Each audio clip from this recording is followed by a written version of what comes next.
What's going on, man? Welcome back to the basement. I'm Ron, and we finally have football this week, which means it's time to set our lineups. And we're going to try something new today, where in years past, I would go through either 5 running backs I like and 5 running backs I don't like, or I'd go through my top 24 running back rankings for that week. And the issue is that only covers 10 players, or the rankings video only covers RB1s and RB2s, which you're probably starting anyway. So today we're going to go through every single game, every single fantasy relevant player. So we're not going to waste any time. We have a lot to go over today. If you enjoyed the video at any point, make sure down below, leave a like, subscribe. Let's go. Thirsty, trying to choose. I know I'm critical. My nitty bag. Now, before we get into our first matchup, make sure if you haven't already, you check out Underdog Fantasy. They are running their last puppy of the NFL season right now. It is the best entry point for any new players out there. You hop on there, use promo code RON, you hop in a puppy for $5 with a chance to win $75,000 up top, $500,000 in prizes. We're going to be streaming drafts every single night until kickoff, so make sure you're subscribed, make sure you have the post notifications on, and if you're hopping onto Underdog for the first time, use promo code RON, and they will match your deposit all the way up to $100. I have a link that'll take you right to the website with my promo code already entered in at the top of the description and at the top of the comments below. So for this first game, we have Thursday Night Football, Bills at Rams. The Bills are 2.5-point favorites. The over-under is 52, and this is going to be a shootout. It's going to be a really, really fun game to have as our first game to sort of kick off the season. Again, 52-point over-under means we're going to have a lot of scoring. Both teams were top 10 in pace of play last year. This should be a really fun shootout with a lot of scoring to kick us off here. Now, when we talk about the Bills running backs, this is a pretty brutal matchup for the Bills running backs here. I've had the Bills to rely on most of their points coming through the air, given just how tough it's going to be to run on Bobby Wagner and Aaron Donald up front, who led the Rams to a first overall finish in PFF rush grade last year. And PFF has this projected as the worst offensive line versus defensive line matchup of the slate, giving the Bills a minus 47% rushing advantage. Now, when we zoom in and we break down each running back, I kind of want to give a little bit of a disclaimer here. We're going to break up each running back into starts, sits, and then RB2 streamers. Now, I'm still working on the name of that last one, but if you watch the channel, you probably have a hero RB build, a zero RB team, where you punted RB2, and in that case, you can start a running back who is more like a low-end RB3 type option. So I really want to highlight those guys instead of just calling them sits, because I know a lot of you guys out there who run hero RB teams won't have a guy like, say, Devin Singletary as a sit if he's one of your, 3 to 4 RB2 type options. So when we talk about Singletary at the top, I have him as an RB2 streamer where, if you're running a double hero RB build, he's a sit, but if you're running a hero RB build, he's somebody that can be in your RB2 spot. Now, when we talk about how I see this backfield breaking down, I think Singletary will be the between the tackles guy. You'll have James Cook mixing in on passing downs, and you'll have Zach Moss as a change of pace back. In this setup, Singletary will be running into a wall every play, and I think he's going to be pretty ineffective against this Rams 7-man front. So we're going to see this be a track meet. They're going to air it out. And when we look at Singletary, I think he projects as a high-end RB3. You can play in builds where you punted RB2. Pretty much you're praying he scores a touchdown. I don't think he's going to be super effective between the tackles in this game. And I would also say that he's a fine bet to score a touchdown because of how high the point total is, knowing that Singletary probably will be the goal line back. Now, when we talk about James Cook, I have him as a sit, and he's so tough to gauge because his game script falls right into his hands, right, where it's going to be up-tempo. He's going to be out there on passing downs. It's going to be a high-scoring game. The issue is he's a rookie. There's a good chance that early on they don't want to play James Cook, especially on national television, out the gate, week 1, really tough matchup. They might just favor Devin Singletary and have Singletary pass block out of the backfield instead of opting for James Cook this early on. So he's a sit for me until we see how things shake out. And then in the future, I think James Cook will be a fine start after we sort of see his role materialize. Then when we look at the Rams running backs, I would call this about a neutral matchup where the Bills' rush D was 12th in PFF rush grade last year. They allowed the 16th most points to opposing fantasy running backs. The biggest question is what this backfield split looks like out the gate, where McVay loves to crown a running back as his bell cow and then use that running back in all situations. The issue is that Akers has been dealing with his Achilles, some weird injuries in the offseason. Same thing with Darrell Henderson, some soft tissue stuff. So he doesn't really have a clear bell cow, and he's even sort of talked about this offseason having a split backfield, 1A, 1B kind of thing going on here. And we sort of saw that in the Super Bowl, which was a long time ago, but it was the last time we saw Akers and Darrell Henderson play together. Akers logged 57% of the snaps, mainly between the tackles, with Henderson mixing in for 32% of the snaps as the pass catcher.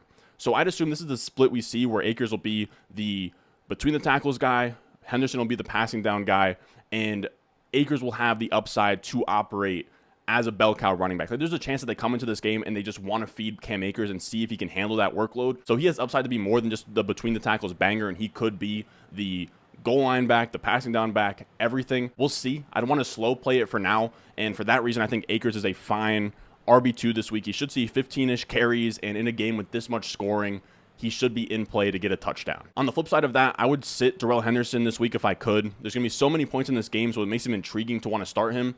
But outside of deep leagues, I look elsewhere. We just don't know what this split is going to look like yet. I would rather err on the side of caution with Henderson. Then we have the Ravens at my Jets. The Ravens are -7 in this game. The over-under is 44.5. It's going to be a slower game where the Ravens will be up big. They're going to be running the ball down the Jets' throats all game. It's going to get ugly. And you're going to have the Jets playing catch-up late in the fourth quarter, throwing the ball. Maybe you have some garbage time opportunity, but overall, this is a pretty ugly game. Now, when we talk about the Ravens running backs, the biggest question mark is J.K. Dobbins. We don't know if he's going to play week 1. He had the ACL injury last year. We've seen clips of him limping, but he's still in play to play week 1. And I think it's pretty simple. If he plays, you start him. If he doesn't, you don't. If he's healthy, he'll be playing in a favorable game script against PFF's 30th ranked run D from last year, who allowed the most fantasy points to opposing running backs in 2022. Again, if he suits up, he's a back-end RB2. If he doesn't suit up, you don't play him. Then we have Kenyon Drake and Mike Davis, and even if Dobbins is out, I'm not interested in either. I have them both as sits. We saw last year Devonta Freeman, Tyson Williams, Latavius Murray. Yes, they had their weeks, but they were never really predictable or clean or obvious. So for now, I'll pass on them. Maybe we see a role sort of materialize for one of them that is interesting on a week-to-week basis. But for now, I kind of just want to see how it shakes out before putting either of them in my lineups, even in 0 RB builds. Then when we flip over to the Jets side of the ball, this could get ugly. The Jets will either be starting a hurt Zach Wilson or Joe Flacco at QB. It's going to be tough. This is going to be a spot where they can't really take much pressure off of those running backs to rely on the run versus what was the 4th best rush DVOA defense last year. They're going to be behind. They have new pieces on the offensive line as well. It's going to be tough for them to take pressure off of those quarterbacks and rely on the run game in a matchup like this. They're going to want to force the run early. The issue is just how long they can force the run before they're forced to have to pass the ball, down 2 to 3 possessions late. This could end up being a game where, they score 10 to 14 points and don't produce any fantasy points at all. Maybe down the stretch we see some garbage time. But when we talk about each of these running backs, I'm calling Carter and Breece Hall RB2 streamers for this week. Again, RB2 streamers, I just wanted to have a spot in between starts and sits that wasn't so binary, so I could give you guys some nuance when you have those hero RB and 0 RB builds. So again, Michael Carter and Breece Hall aren't must starts, but in builds where we're punting off RB2s, where I think a lot of you guys are punting your RB2, I think both guys can play this week. Now, when we talk about Carter, I think this matchup lends itself to him as the passing down back, as 7-point dogs, right? He's going to be sort of a Nyheim Hines type PPR floor play. I'm just not sure about the yardage and TDs. Then we have Breece Hall, who I think is a fine play as well. I'd be cautious, but he's going to get the between the tackles work, and he's the type of guy that can score a touchdown on a long run, rip off a long run, play with some efficiency. I think for now, I would have him in that RB25 to RB30 range as someone that you can start in hero RB builds, but we want to get some more information before we are super confident with starting either of these Jets running backs. Then we have Saints at Falcons. The Saints are -5.5 with a 42.5 point over-under. That's really low. But there's something about a Falcons-Saints dome game that feels like it lends itself to a shootout. Like, I almost love, we're not pushing any sports book, but I almost love the over on 42.5 here. You have Atlanta, who is 11th in neutral pace. It's hard to know what New Orleans is going to do with Sean Payton gone, but I expect this game to either be a shootout, one of those really fun dome games in Atlanta, or be a really ugly 17-9 type game where the Saints are just controlling the ball, running the football down the Falcons' throat, and just controlling the tempo all game. So when we talk about the Saints running backs, this is a great environment. They're -5.5 point favorites. They have the 7th best offensive line on established to run, and they're playing against a rush defense that was bottom 5 in rush DVOA, PFF rush defense, and they gave up the 10th most fantasy points to running backs. So you have Kamara, who is an obvious start. The game script doesn't really lend itself to him where he's more of that passing down back, but it's worth noting last year he saw his biggest workload between the tackles, where he had a career-high 18.5 attempts per game, which absolutely crushed his previous high of 12.3. He's going to be a fine, top 5 to 8 RB1 against a light matchup in the Falcons. And then we have Mark Ingram, and we're going to label him as a sit, but if you're down bad, like down horrendous, and you have a 0 RB team, I don't think Mark Ingram is a terrible play. He should be fresh in week 1. He's going to handle the between the 20s carries. He should get like 9 to 10 carries. They probably don't want to give those grinder carries to Kamara, so he will see a little bit of a workload. He should mix in on the goal line. He's in play to, get like 9 carries for like 38, 40 yards and a touchdown. I think that is viable. I would have him as like a low-end RB3, RB4. Again, wouldn't start him unless if I was absolutely desperate for a spot start. Then we have the Falcons running backs, and I think you can look at this matchup in 2 ways. First, it's an awful matchup for the between the tackles guys because you have a negative game script running behind the 30th ranked offensive line on establish the run against the Saints, who allowed the least amount of fantasy points to opposing running backs last season. But on the other hand, I think for a guy like Cordell Patterson, this is kind of the perfect scenario where he's going to be the pass catching back, hybrid wide receiver in a game script where the Falcons are going to have to pass the ball.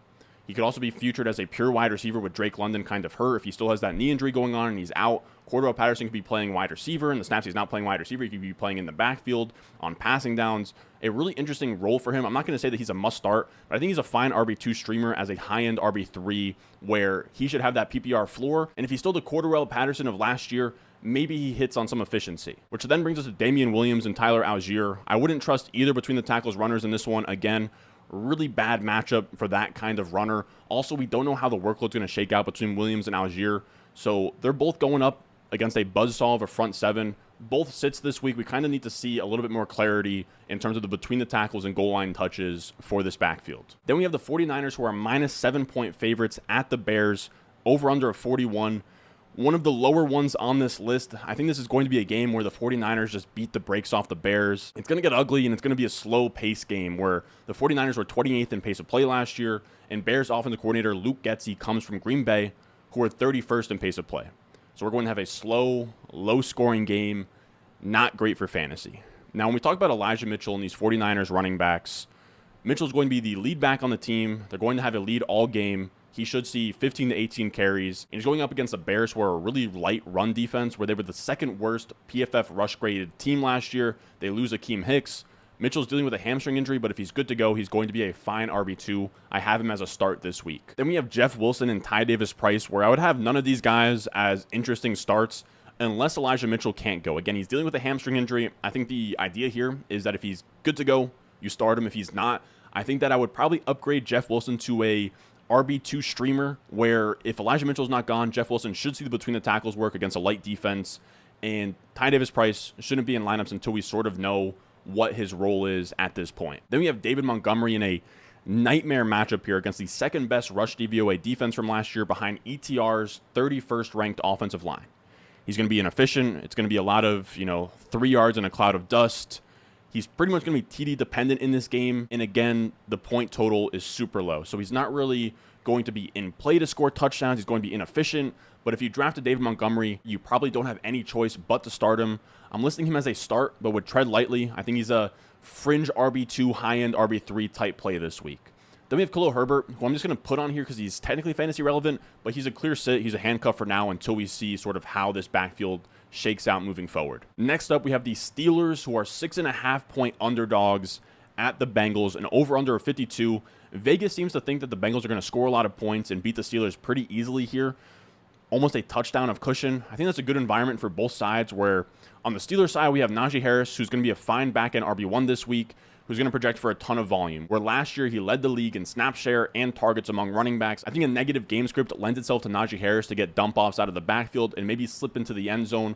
I would call him a back-end RB1 for this week. And then we have the other side, and this is a great matchup for Joe Mixon, where he combined for 257 total yards, 5 catches, and 2 touchdowns against the Steelers in his 2 games last year. He's going to be in a positive game script playing with a lead against a defense that gave up the 6th most fantasy points to opposing running backs.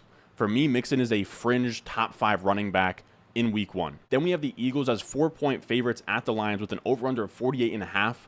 I got to be honest, I'm surprised this line is -4. I was expecting the Eagles to be more like -5.5, -6. Vegas is sort of suggesting that the Lions may put up a fight at home here in week 1.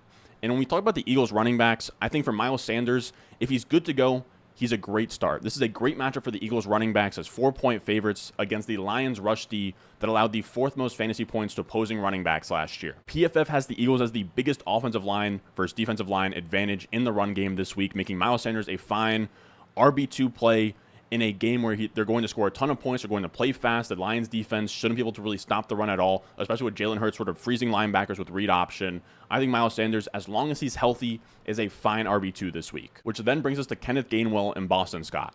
And Kenneth Gainwell is the passing down back. The issue is that in a positive game script like this, he's not super interesting where they're not really going to be playing from behind and, checking down to Gainwell.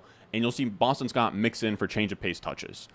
Neither are startable this week. You can make the case that either are RB2 streamers in the case that Miles Sanders' hamstring acts up and he's a late week inactive. Then we have the Lions running backs, and first up we have DeAndre Swift, who I have as a start at this week. He's going to eat in this game. It's going to be a slightly negative game script against what was a middle-of-the-road rush defense last year. They did bring in Jordan Davis, who's just an absolute mammoth of a man, so maybe he sort of clogs things up front, but I don't think that's a huge concern for DeAndre Swift, who is more of a passing down back. He works out of the backfield catching the ball. That should really hurt Jamal Williams a little bit more than it would DeAndre Swift. Now, the Eagles play fast and score points, so Swift is going to be a great option as a satellite back in this setup where the Lions are going to be sort of playing from behind, trying to keep up pace with the Eagles. And I think Swift looks really good as a back-end RB1 this week. Then we have Jamal Williams, who I have as a sit. He's going to get those between the 20s, low-value touches, but outside of positive game scripts or a Swift injury, I think he's a sit for me, unless if, he comes out here and they loved him from Hard Knocks or whatever, and he gets a bigger role than we're expecting. Next, we have the Patriots as 3-point underdogs at Miami. Over-under is 46.5. Both teams are going to play slow, run the ball. And in that environment, I think the running backs are going to be good starts this week. Where we look at the Patriots, Ramondre Stevenson is going to be in a neutral matchup against the run, where Miami is not a bad run defense, but they're not a great run defense. And New England should be able to move the ball with a good offensive line and a good rushing attack. Now, this New England backfield is confusing on the surface, but Ty Montgomery is dealing with an ankle injury, which means that Ramondre Stevenson should see the James White role plus the 1B between the tackles stuff that Damian Harris doesn't take on.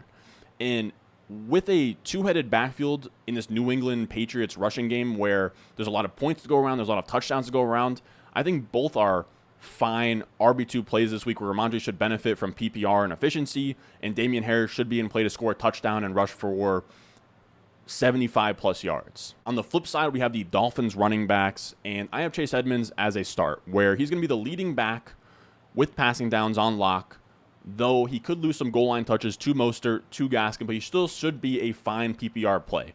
Now, the Patriots were top 10 in rush DVOA and PFF rush grade last year, but this sort of plays to Edmonds' hands as a receiving back, where it's going to be tough to rush up front for the guys like Myles Gaskin and Raheem Mostert, but there's going to be some space for the receiving game out of the backfield. And there's actually a really cool app on Broto Fantasy where it takes into account fantasy points allowed to the running back, but it splits it into receiving and rushing. And when you split the Patriots' fantasy points allowed to running backs last year into receiving and rushing, they allowed the 6th most fantasy points to opposing running backs in the receiving game, which plays into Chase Edmonds' strengths in this game. So for this week, I would start him with confidence as a back-end RB2. Now, Raheem Mostert is interesting this week as a guy with history in the Mike McDaniel system. He has the upside to just get like 9 to 11 carries and see like a 70-yard touchdown, but I'd want to sit him this week. I think we want to see how the touches shake out in this backfield before we trust him in our lineups. If he rips off a long one, it's going to sting, but I think for now, the safe play is to have him sitting on your bench. Then we have the Jaguars at the Commanders. The Commanders are 3-point favorites, and the over-under is 44. One of the lower ones on the slate. It's pretty ugly. It's going to be a close, low-scoring game. Maybe we get one of those weird shootouts between two lower-end teams, but that's hard to bet on at this point. Now, when we talk about the Jaguars, ETN, if you drafted him in the 3rd, 4th round, you have to roll him out. He's a start for me this week. It's not the sexiest matchup in the world. They're going up against last year's 7th-ranked rush defense per DVOA, but they're going to be underdogs on the road, which should sort of play into ETN's hands as a PPR upside back out of the backfield catching passes, and he should work in on the goal line as well. I have James Robinson as a sit this week. I'd have a hard time trusting James Robinson off the Achilles tear. We don't really know what he's going to look like. Will he be efficient? How much will he even be used? Yes, he's going to be playing in week 1, but I don't know how effective he will be for fantasy. It's a bad matchup anyways against Washington's front 7 anyways. Then we have the Commanders running backs, and it sounds weird saying Commanders, but Washington's running backs. We have Antonio Gibson, who's a start for me this week. Antonio Gibson lucked into being fantasy relevant this year where Brian Robinson gets hurt, he gets shot, and Antonio Gibson fills in as the main back between the tackles on this team. Of course, J.D. McKissic will have his third down role, but Antonio Gibson is going to be the main back between the tackles as a home favorite versus a run D that was bottom 5 in PFF rush grade last year and gave up the 10th most fantasy points to opposing running backs in the Jaguars. You should have the confidence to start Gibson as a fine RB2 this week. Then we have J.D. McKissic, and he's someone that I want to put as a streamable RB2. I would hold off on that for now. I think later down the line, he'll be fine as like a Nyheim Hines type PPR floor type, satellite back. The issue is that as home favorites, this game script doesn't really lend itself to J.D. McKissic, and we also don't know how his usage is going to look with Curtis Samuel back and healthy in whatever role Ron Rivera has for him, and then also Carson Wentz, who doesn't check down the ball as much as Washington quarterbacks did last year. So again, I'd wait to see sort of a clearer picture of his usage and want to play him when they're underdogs later in the season. Then we have the Browns as 2.5-point underdogs on the road versus the Panthers. Lowest point total of the slate at 40.5. It's going to be pretty disgusting all around. The only interesting part is that this is Baker Mayfield's revenge game. I actually think that Baker Mayfield's going to play out of his mind in this game. Just something about Baker with a chip on his shoulder with something to prove. I really do think he's going to come out here and play really well. But when we talk about the Browns running backs, Nick Chubb is a must start. The Browns are going to want to win this game, and if they win this game, it's not going to be because of Jacoby Brissett. It'll be because of Nick Chubb in the running game. He's going to be running behind ETR's third best offensive line, and PFF has this as the second most favorable rushing offensive line versus defensive line matchup on the slate.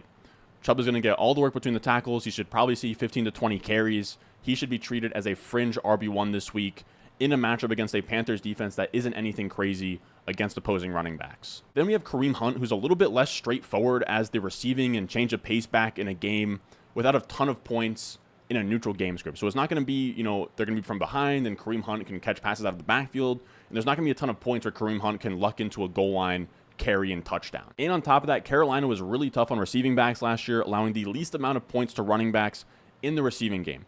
Now, you could make the case that this stat is a little bit influenced by the fact that the Carolina Panthers gave up positive game scripts. They were behind a lot, and it didn't really cause for teams to have to use their satellite backs, but it is something worth noting.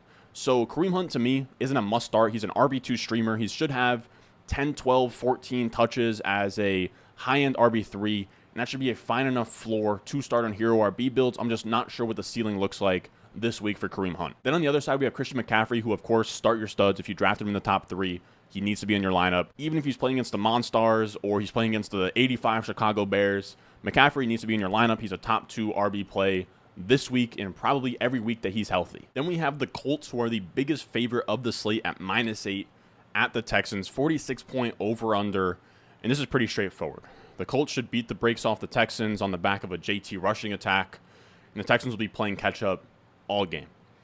When we talk about the Colts running backs, Jonathan Taylor is pretty straightforward. He's a top 2 running back, play this week behind a top 10 offensive line versus a run D that allowed the 5th most fantasy points to opposing running backs as big favorites at -8.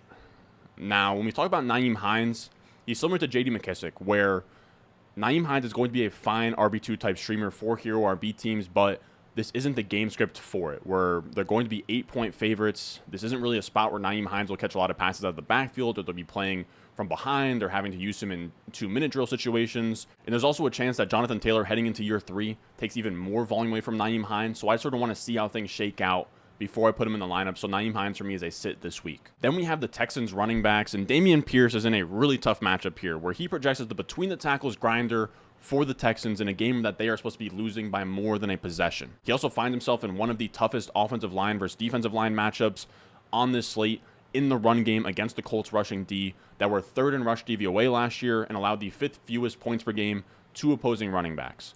So I'm going to call Dameon Pierce an RB2 streamer that is more like a high-end RB3 in a bad matchup. You're hoping he scores a touchdown, or you're hoping that he takes on a bigger receiving role than previously expected in week 1. Now, when we talk about Rex Burkhead, he's a sit for me this week, but he's kind of like Mark Ingram, where in super desperate situations where you're just down so bad in a 0 RB team, he's not a terrible start, where he's the passing down back, and in this game script, he's going to be on the field a good amount if Rex Burkhead is indeed the 2-minute drill 3rd down and distance back. And while the Colts are pretty stingy against running backs, if we break it up into receiving and rushing, they actually give up the 10th most points in the receiving game to opposing running backs. So it sort of plays into Rex Burkhead's hand here, where it's going to be a softer defense against satellite backs. He'll be on the field in a game that they should be down big in. I'm going to call him a low-end RB3 fringe RB4 type guy here. Again, he's on a must start. He's on an RB2 streamer, but if you're in dire need or you're in like a 16-teamer, I think Rex Burkhead makes some sense this week. Then we have the Packers as -1.5 point favorites at the Vikings. This should be a really close, high-scoring game. The Packers will want to slow it down and control the ball, run the ball down the Vikings' throats. And then we have the Vikings, who have a new offense from Kevin O'Connell, and they're going to want to push the pace, pass the ball more, sort of put on a little bit of a show. It should be a really interesting game here. Now, when we talk about the Packers running backs, A.J. Dillon and Aaron Jones are both starts for me against the Vikings defense that ranked 25th in rush DVOA last year, allowing the 9th most fantasy points to opposing running backs. Now, when we talk about Aaron Jones, I think this early on, with Aaron Rodgers having not a great rapport with guys like Romeo Doubs and Christian Watson and even Sammy Watkins. So I think that they're incentivized to use Aaron Jones more in the passing game. And of course, we know the splits. Without Devontae Adams, he doubles his receiving numbers. So I think Aaron Jones is in line for a really big receiving workload this week before Aaron Rodgers has good, game trust with some of these wide receivers. So I would call Aaron Jones a pretty easy RB1 this week for me, and then I would call A.J. Dillon a fine RB2 this week. It's going to be a fine rushing matchup. He's going to be the between the tackles guy. He should mix it in the red zone. He's live to rush for, 70-plus yards and score a touchdown as a fine play this week. Then we have the Vikings running backs, which is just Dalvin Cook, and obviously he's a start. If he's healthy, you play him. He's a top 5 play for me this week in a neutral matchup versus the Packers. Then we have the highest over-under of the slate, Chiefs at Cardinals. The Chiefs are -4.5 with a 53.5 point over-under. That is a full 1.5 more than Thursday night's game. These are both teams that score a lot. They were both top 10 in pace of play last year. We're going to see a lot of plays. We're going to see a lot of scoring. We want as many pieces in this game as possible. Now, the issue is that none of the running backs on the Chiefs are super interesting until we sort of see how the workload is distributed. And we talk about Clyde Edwards-Helaire. He's going to be running behind the second best offensive line on Establish the Runs rankings, which should make CH a must start. But I'm a bit uneasy about CH until we know what that touch split looks like. We don't know how much of the between the tackles work Pacheco will eat into. We don't know if Ronald Jones is going to be active on game day at this point. There's a lot of question marks. The Cardinals are actually pretty good against the run as well, where they allowed the 4th fewest fantasy points to opposing running backs last year on the back of the 6th best rush DVOA defense. So what it really boils down to Clyde Edwards-Helaire is he's going to be the goal line back in a game that has the highest point total of the slate. So because of that, I would have him as a high-end RB3. I think he's a fine RB2 streamer. In hero RB builds, you're essentially praying that he scores a touchdown. Then when we talk about the other running backs in the backfield, I would call McKinnon, Pacheco, Ronald Jones, all sits until we get some clarity on this split. I think McKinnon is the most interesting out of all of them as the passing down back in what should be a high-scoring, fast-tempo, 2-minute drill type game. It just comes down to how many points that role actually produces for Jerick McKinnon. So until we see what that actually looks like, I'd want to sit McKinnon. I'd want to sit Pacheco, who's a true wild card. We don't know how many touches he's going to get, if he's just going to be a special teams guy, and then Ronald Jones, who we're not even sure is going to be active on game day. On the other side of that, we have James Conner, who is a must-start this week. He is the only fantasy-relevant running back for the Cardinals here, and he's going to be the goal line back in a game with a 53-point total. My concern for Conner this year was that Eno Benjamin or Darrell Williams would sort of eat into his receiving work, but there's a chance that they have to earn that role first before taking that away from Conner. So there's a chance that he comes out the gate as a pure bell cow and puts up a pretty crazy week this week. Next, we have the Giants at the Titans. The Titans are -5.5 point favorites with a 43.5 over-under for this game. This is going to be a game where Derrick Henry just takes control of this game. They're going to control the ball, the Titans, eat the clock, kill the Giants. Then you're going to have the other side, the Giants playing fast, passing the ball, playing catch-up. It's a good environment for sort of both sides of this game. For Saquon, I have him as a locked-in RB1 this week, a must-start. He's going to be in a negative game script. He's going to be drawing live to lead this team in targets coming from behind. I think he's a fine volume play.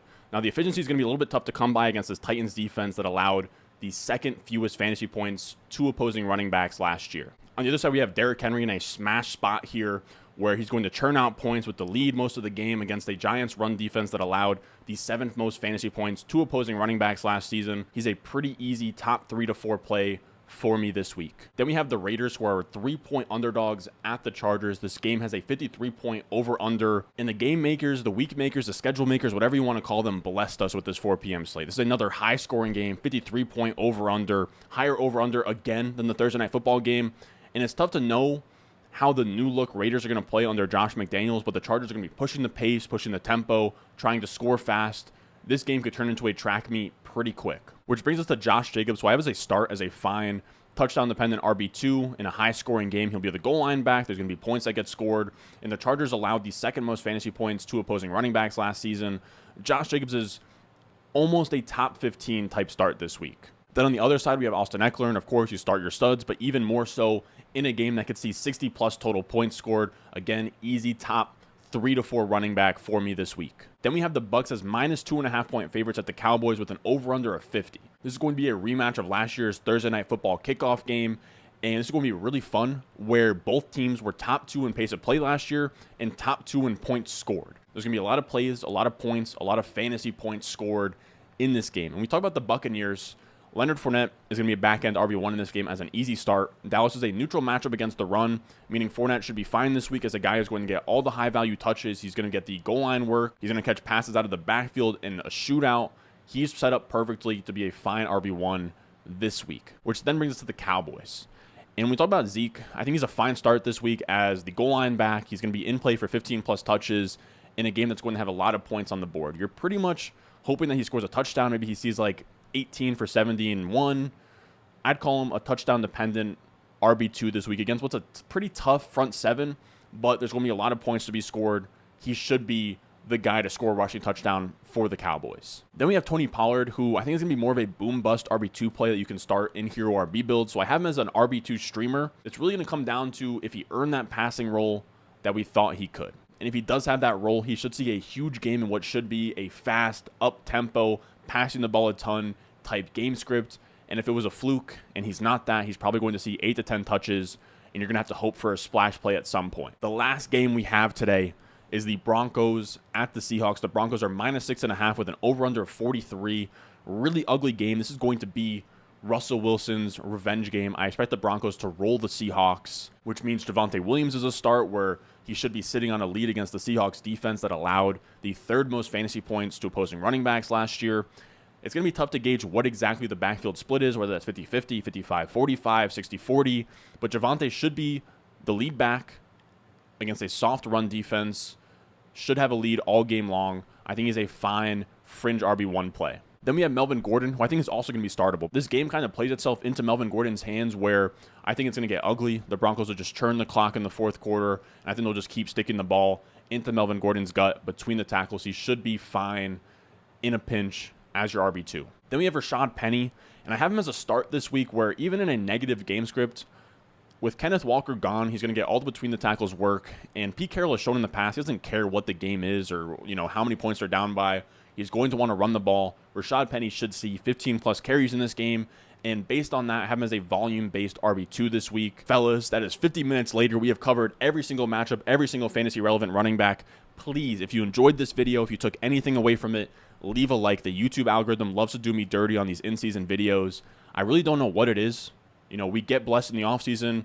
Must-draft players goes crazy, but in season when we do the waiver wires and the must-start-sit type videos, they don't love, to push our videos or anything, so any likes, any comments would do the boy a huge favor. If this video does really well, I'll do these every single week, but the payoff has to be there because I have 12 pages of notes. This took me all day long to write, but I do it for the people. I'm a man of the people.